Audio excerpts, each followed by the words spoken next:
Hello everyone, Guillaume Nesman here, host of the E-Commerce Wizards podcast, where I feature leaders in e-commerce and business. Today's guest is Nathan Hirsch, CEO and founder of EcomBalance, and today's topic will be about his previous company, which was scaling FreeeUp.net from scratch to 8 figures. Before we get started, we have our sponsorship message. This episode is brought to you by MageMontreal. If a business wants a powerful e-commerce online store that will increase their sales, or to move piled up inventory to free up cash reserves, or to automate business processes to reduce human processing errors, our company MageMontreal can do that. We've been helping e-commerce stores for over a decade. Here's the catch. We're specialized and only work on the Adobe Magento e-commerce platform, also known as Adobe Commerce. We're among only a handful of certified companies in Canada. We do everything Magento related. If you know someone who needs design, support, training, maintenance, or a new e-commerce website, email our team at support@magemontreal.com or go to magemontreal.com. That's MAGE Montreal.com.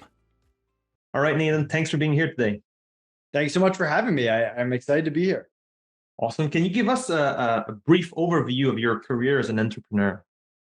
Yeah, sure. So I started buying and selling textbooks in college. I was a broke college kid looking for extra side money, and I started competing with my school bookstore, created a little referral program. And before I knew it, I had lines out the door of people trying to sell me their textbooks, to the point where I got a cease and desist letter from my college telling me to knock it off and stop competing with them. And that ended up being one of the best things that ever happened to me.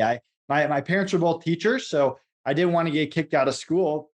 And I had this Amazon account that I had been selling textbooks on. So I started experimenting what other products I could sell. And through a lot of trial and error, months and months of it, I came across baby products. And I was drop shipping baby products before I even knew it was called drop shipping. I built relationships with different manufacturers that would keep my credit card on file and ship products where I told them to. And I was selling millions of dollars out of my college dorm room. If you can imagine me as a 20-year-old single college guy with more hair selling baby products on Amazon, that was me. And so this business So took from off. your college room, you reached multiple seven-figure Amazon store. Yeah, Right? this was 2008, 2009. So very early days, before the courses, before the gurus, before the Helium 10s and the e-commerce software. Like, this was way early in the wild, wild west of Amazon. So I'm growing this business, and I have to start hiring people. It's too much. I can't balance it myself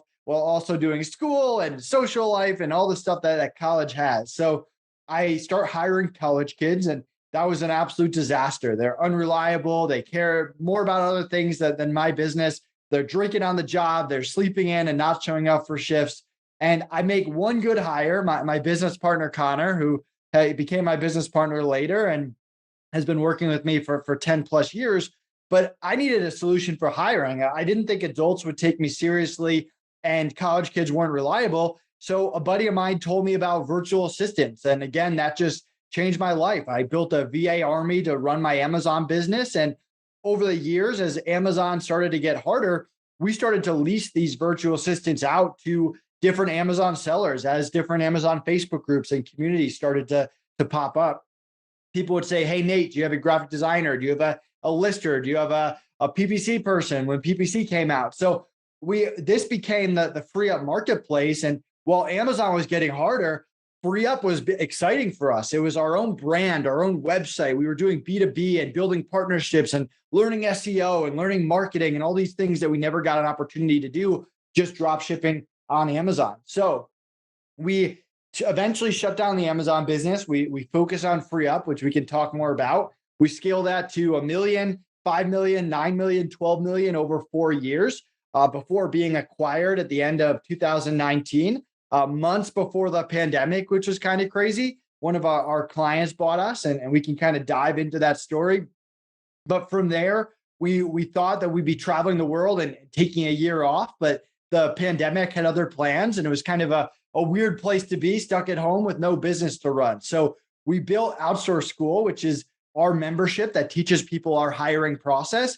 And we've been working on EcomBalance, which is our monthly bookkeeping service for e-commerce sellers. And we're launching a new brand called Accounts Balance for non-e-commerce sellers, because finances were such a big part of everything that we did at FreeeUp and our past businesses. So that's kind of the short, long version of how I went from books to baby products to FreeeUp to Outsource School to EcomBalance. Pretty neat there. So when we're talking today, like scaling FreeeUp.net from scratch to 8-figure, you do have the benefit, which I didn't know, of having one more business before that one, at least. So you had some interesting in serious cash flow there with the multiple 7-figure business, from your Amazon store there. So it can help you fund and start this under venture. It doesn't change that even if someone has venture capital to start a business or seed money. We actually didn't use any of that money. Yeah, exactly. You can still fail when you launch a business, no matter how much money you put into it, and not generate a profitable and scalable business. But okay, so that's interesting. So let's dive into that. FreeeUp.net, like, what was the vision about it? And like, when you say start from scratch, where exactly is your definition of scratch there? We started FreeeUp with $5,000. I mean, we had money in the bank from our Amazon business, but we didn't know what FreeeUp was going to become. It kind of exceeded our wildest expectations. And we're a big proponent of minimum viable product or minimum viable service, where we get things to market as quickly as possible and test it, make sure we can sell it, make sure people like it before we put more money into it.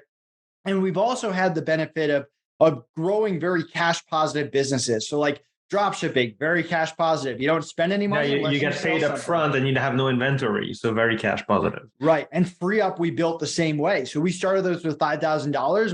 We leased out 5-10 virtual assistants. Clients are paying us. There's a week buffer before we pay the freelancer. So we're always getting cash up front. And then we're taking that cash and we're investing it in our software, in our marketing, and in these different things. So we like to build businesses like that. But I mean, we really just went to get that product out there. We went to different e-commerce communities. We said, hey, where do our e-commerce sellers hang out? We went to Facebook groups. We went to podcasts. We went to newsletters. We went to blogs. And we tried to partner with everyone in the space. And within a few years, we were working with 80-90% of the e-commerce influencers, e-commerce agencies, e-commerce Facebook group owners, podcast hosts. We were working with all of them. And that was really our focus from a marketing standpoint, is work with everyone in the space, no drama, none of the stuff that some people go through, just trying to help everyone and genuinely work with these different people. Now, one of the best decisions we ever made, and this kind of relates to EcomBalance, is we hired a bookkeeper from day one. Right when we started, before we were very profitable, the month would end. Within the 10 to 15 days after a month ended, we would get an income statement, balance sheet, cash flow. We'd review it. We had a meeting on our calendars, my business partner, Connor, and I, and we'd go through it. What services are selling the best? Are fixed prices growing faster than hourly? Where are we spending money? Where can we increase payroll? Can we hire more people? Where's our marketing dollars going?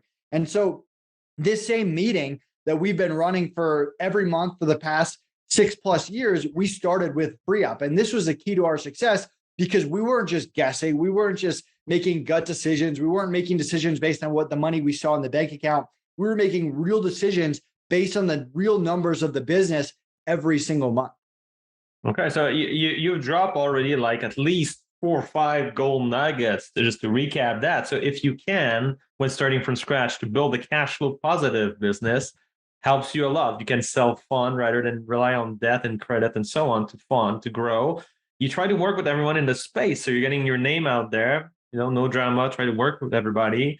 Then again, media, marketing, newsletters, blog, podcast, everything you can try to get an appearance on.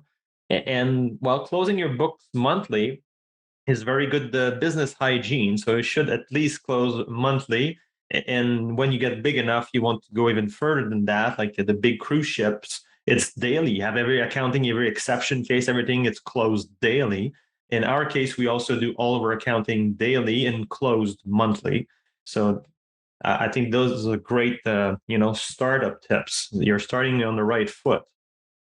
Yeah. And a big thing we teach at Outsource School is like consistency. So another thing we did is we hired a virtual assistant right away for FreeeUp, our own internal virtual assistant, not a VA on the platform, although we hired from the platform. And we did outreach every single day. We'd reach out to 5 e-commerce blogs, 5 e-commerce podcasts, 5 e-commerce influencers, 5 e-commerce sellers that were potential clients, 5 e-commerce Facebook group owners. And we would just have a VA doing this every single day. And we would get rejected all the time because that's business. We'd follow up 6 months later. We would get accepted. Other people would be busy. They'd respond in a month. But this consistency is key. And we do the same thing with our marketing at Outsource School, the same thing with our marketing at EcomBalance, and now Accounts Balance, which launches on Thursday. It's the same type of marketing. It's consistency. It's not about one big project that we're going to work on for the next 3 weeks and just get it out there and get a bunch of customers. It's consistency every single day, targeting the people in the space. And whatever works, you double down and you do more of, and whatever doesn't work, you get rid of and maybe try again later with a different approach. And one thing we tried was podcasts. This was back in 2016, 17. So podcast before it was really popular. It was not, it was starting, was merging, was there. It was not nearly as popular as now.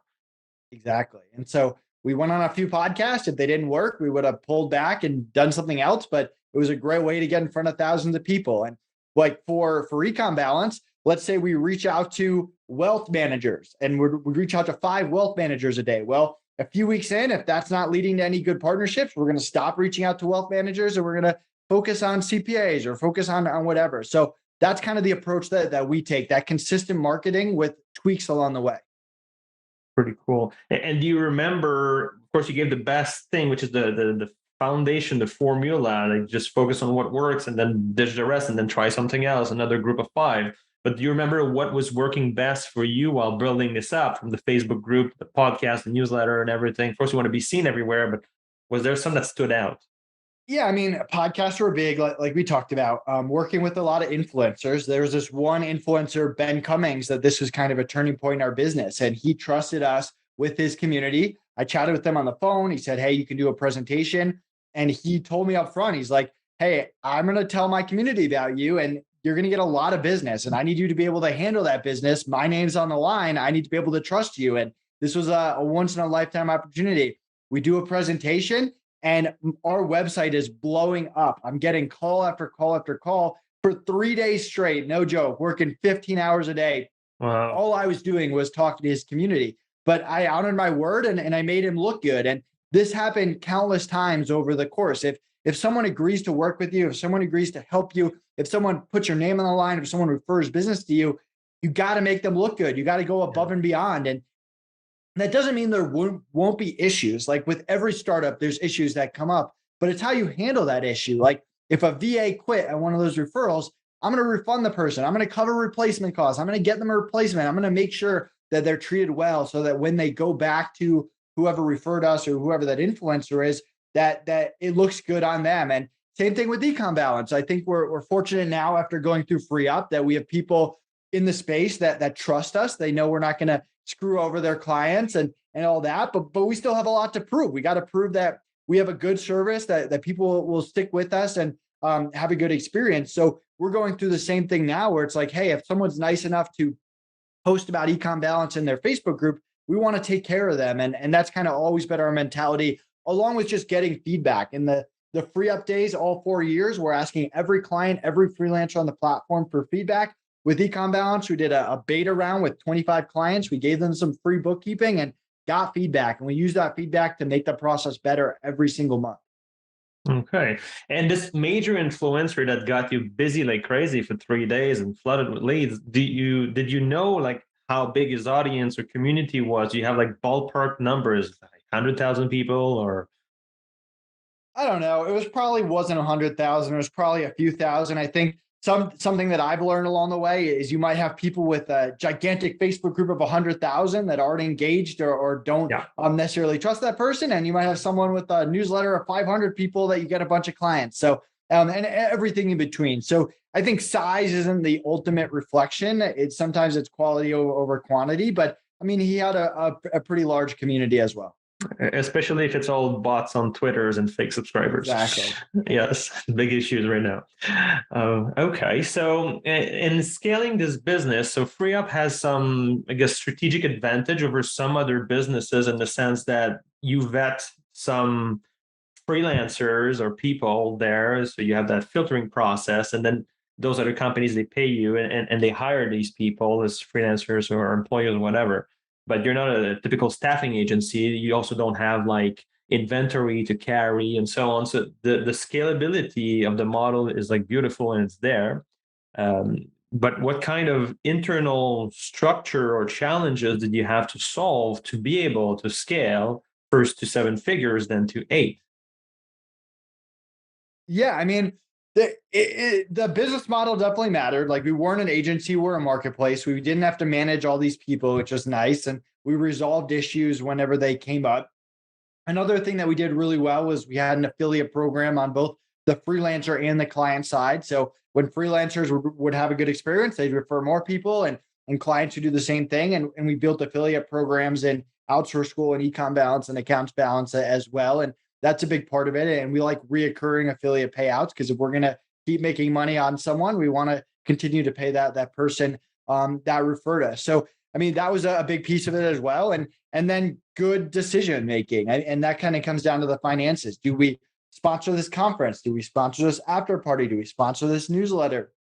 Do we hire more customer service reps? Do we hire more marketing people? Do we like where do we actually spend this money that we're making? And there's a little bit of trial and error. There's a little bit of kind of that consistency and seeing what's working. And there's other things that you just commit to long term, like social media, hiring a social media VA. Very few people hire a social media VA that just make an ROI within a month, right? That just doesn't happen, but it's a long-term play. Yeah. Same thing with SEO. We invested in writers and SEO people where we said, the goal isn't short-term ROI. We're going to spend $500 a month and it's long-term. But then by year 3, by year 4, our domain rating is through the roof. And we're now kind of planting those same seeds at Outsource School, at EcomBalance, at Accounts Balance, with realistic expectations of what's going to happen. The goal, it's a long-term play. It's not necessarily for short-term, but you're doing other things at the same time to get those short-term clients, if that makes sense. Totally makes sense. Very, very interesting. Okay. And, there's often that question when you build a marketplace, it's a bit of a chicken or the egg question, because you need to have, businesses that come to hire staff, but you need to also have staff of course, that people can hire. So you're building both sides of that marketplace. Like, what's your take on this issue? So we had a small advantage that we had all these Amazon virtual assistants and freelancers before we started FreeeUp. So we kind of had the freelancers and VAs first, although we quickly ran out of them and started recruiting. My overall philosophy is get sales first. Like, get clients that are willing to pay, and you'll figure everything else out. Sales cures everything. The best problem to have in business is too many clients, too many people buying your services. All the other stuff you'll figure out. And I mean, we do a good job staffing people on EcomBalance, but if we get more clients than we can handle, Connor and I, we're hiring people, we're process people. We're going to go out, we're going to hire more people. We're going to make sure every single client is taken care of. So you almost always want more demand than supply because they're never going to be perfectly even no matter what you do. But we're always very aware of it and we're planning. And we're using those monthly reports to plan. We're saying, hey, a lot of people are hiring PPC freelancers. We better start recruiting more PPC freelancers for next month. So it's a combination of leaning more on the demand side, also making sure that you have a plan for the supply side. Okay, interesting. And you have also the benefit, as you said before, very scalable business model in the marketplace that it's not a big commitment. You reach out to a freelancer, a PPC guy or whoever, like, hey, do you want to be featured on this platform and maybe get more business? And I'm guessing that it was free for the freelancer. Was it? What was the question? Or was it free for the freelancers to join the platform? Yeah, it was free, but it was hard to get on. We would get 1,000 applicants a week and we'd only let in 1%. So we definitely pissed off some freelancers along the way, although we were very nice and respectful to them. But we only wanted the top 1% of the 1%. So it was free for them. There's no fees for them. If anything, they could make money just by referring other people or obviously make money on the platform. But we wanted to, and this is where I think a lot of the Upworks and the Fiverrs get it wrong, is create just as good of an experience on the freelance side as we did on the client side. We wanted the freelancers to feel like they were taken care of, that we were listening to their feedback, that we were making adjustments and improvements for them. And it's similar with EcomBalance. We're listening to our internal team. Like, we want this to be a win for everybody. That's the goal. You're making it sound too easy to build an 8-figure business right now. So what else do they need to know about this? No, I mean, it's not easy. I mean, we like along the way, you're kind of encountering hiccups. Like we had a competitor in the space come out with a very similar business model and try to copy us. We had software that crashed along the way on a weekend where we had to bill clients in 3 days and we lost all their billing data and we had to build it all back from scratch. Like all that stuff happens. But for us, like we kind of take the same approach when it comes to business. We do market research. We get the minimum viable product out there by giving away free services, free products in exchange for feedback. We get those initial clients and make sure they really love the process. Then we look at our numbers and we invest strategically into what's working, and we focus on low risk, high reward situations. For example, going on a podcast, very low risk. Nothing bad is going to happen by me going on the podcast. High reward, get in front of thousands of people. So we like to focus on those things. And then we listen to feedback along the way while also building out other marketing channels like SEO, like affiliate programs, like putting out lots of content, all these things. And along with good decision making is just kind of how we run all of our companies. Awesome. So, any last thought you would like to add to scaling from scratch to 8-figure, which is a huge topic? I heard very, very good things from you about all the strategic pillars sort of to put in place. We are, of course, looking at a very quick overview, but it's very, very good guidance here. Anything else you'd like to share? I mean, the last thing is hiring. Hiring is key. Making good hires makes you look good. It makes it easier to scale. Hiring people that are good at things that you're not good at.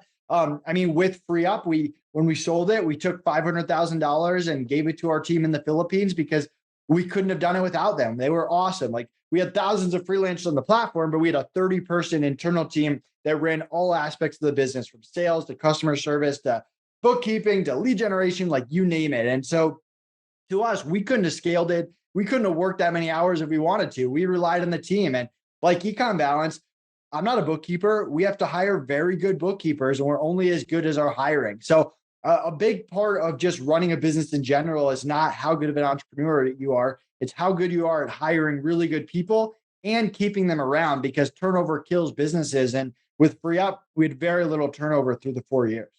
Awesome. All right. So, Nathan, if someone wanted to get in touch with you, what's the best way?